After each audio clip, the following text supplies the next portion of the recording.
Good morning, students. Have a nice day. Today we are going to discuss our new point of chapter number 12, friction. ठीक है, आज हम जानेंगे chapter number 12 का जो part रह गया था उसके बारे में अभी तो सब पॉइंट से चालू था हमारा चैप्टर फ्रिक्शन का।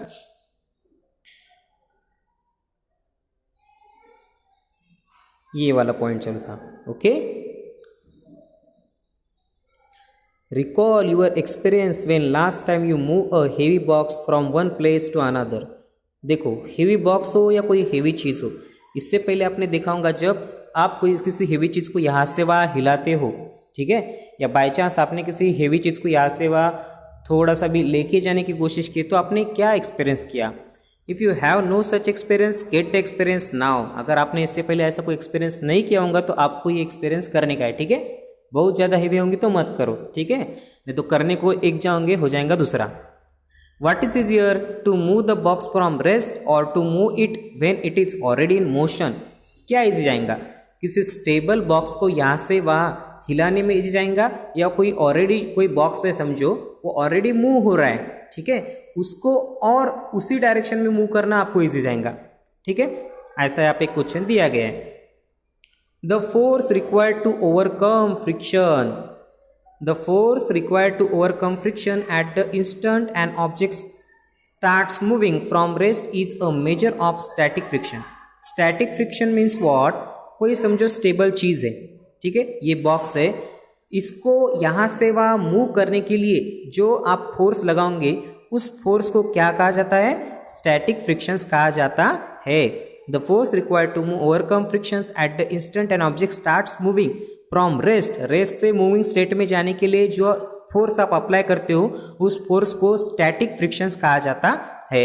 On the other hand the force required to keep the object moving with the same speed is a measure of sliding friction. Suppose ये जो ऑब्जेक्ट है, ये जो लड़का है ना, ये यहाँ से फोर्स लगाते हुए इसने इस ऑब्जेक्ट को जो कि रेस्ट में उसको मूव कर दिया, समझो यहाँ पे वो ऑब्जेक्ट था, ये जो चीज़ है वो यहाँ पे थी, उसने यहाँ से क्या किया, फोर्स लगाते हुए इसको यहाँ से कर यहाँ तक वो ढकेल रहा है और उतने में दो तीन आपके क्लास के बच्चे आके उसको यहाँ से ढकेलने लगे, ठीक है, या समझो कोई भी आप में से एक हो उसको यहाँ से वहाँ तक ढकेलने लगा, ठीक है।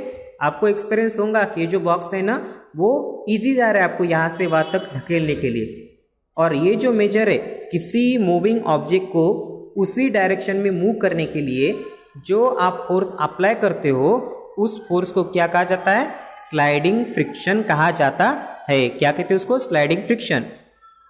When the box starts sliding, the contact points on its surfaces do not get enough time to lock into the contact points on the floor.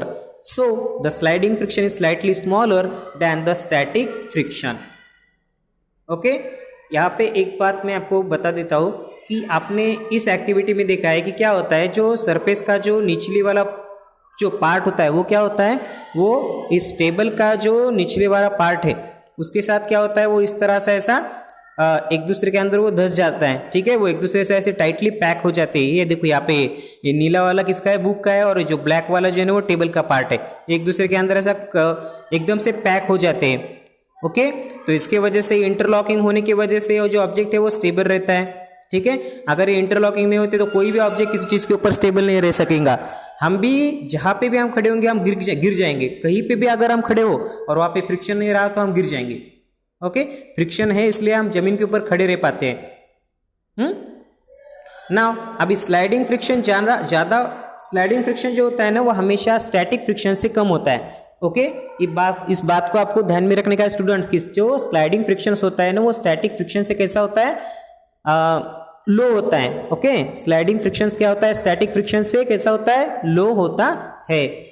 हाँ, तो यहाँ पे क्या है, यहाँ पे ये इंटरलॉकिंग जो है ना वो कब होती है? जब कोई ऑब्जेक्ट किसी चीज के ऊपर स्टेबल हो, तो ऐसे में ज्यादा एनर्जी लगा के हमको उस ऑब्जेक्ट को यहाँ से वहाँ लेके जाना पड़ता है। जैसे इस कंडीशन में हुआ, ये स्टेबल था इसलिए ज्यादा एनर्जी लगा के ही इस बच्चे ने इसको यहाँ से वहाँ तक मूव किया, ठीक है। तो इसका ये क्या है? ये स्टैटिक फ्रिक्शन है, ठीक है। और अभी ये ऑब्जेक्ट मूविंग है, उसमें कोई तो भी एक दूसरा स्टूडेंट्स आ गया, आप आए, आपने क्या किया, ये मूविंग ऑब्जेक्ट को और इस डायरेक्शन में मूव किया, तो आपने जो लगाया उसको क्या कहते हैं, स्लाइडिंग फ्रिक्शंस कहते हैं। तो स्लाइडिंग फ्रिक्शंस हमेशा कैसा होता है, स्टैटिक फ्रिक्शन से लो होता है।